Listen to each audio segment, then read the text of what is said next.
तो फाइनली दोस्तों 25 तारीख के माननीय प्रधानमंत्री मोदी जी के बक्सर में रैली रहे और ये देखिए हम रैली में पहुंचल बानी और मोदी जी के आगमन हो गल बा। जौन है हेलीकॉप्टर देखत तानी अब तुरंत ही गिरे वाली बिया और एक एक कलर के 3 हेलीकॉप्टर अली है और तीनों में ई नहीं पता कि कौना में मोदी जी बानी बा कि ई देखिए गिर गई बा इस हेलीकॉप्टर। और थोड़ा हम पीछे से जाके कहाँ गिरल बा इस हेलीकॉप्टर उ देखावतनी त ई देखी थोड़ा जूम क के हम देखनी और पीछे साइड में और इतना सिक्योरिटी टाइट रहे कि ना हेलीकॉप्टर के पास मतलब कि जौन बांधल बाटे एकरा अंदर घुसे में बहुत ही दिक्कत रहे।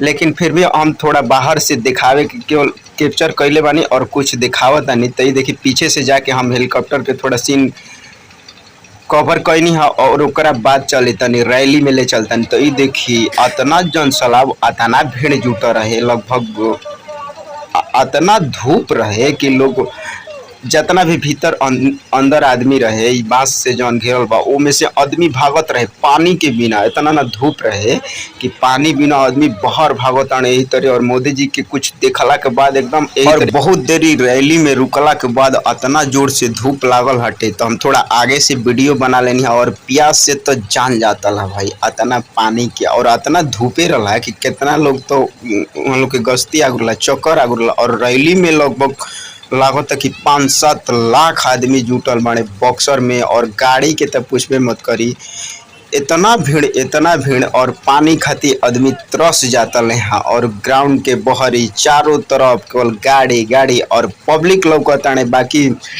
मोदी जी अनी है और अला के बाद बहुत सारा बात कहनी है बक्सर के बारे में। इतना भी कहनी है कि बक्सर की काशी बनावल जाए। और ई देखी कुछ हम रोड पे के नज़ारा भी कवर करनी है। लगभग 2500 ले बस बक्सर में पूरा एकदम जाम मोदी जी के अला के बाद से। और ये थोड़ा हम बहरी अनी है तो रोड के वीडियो कैप्चर कैले रही।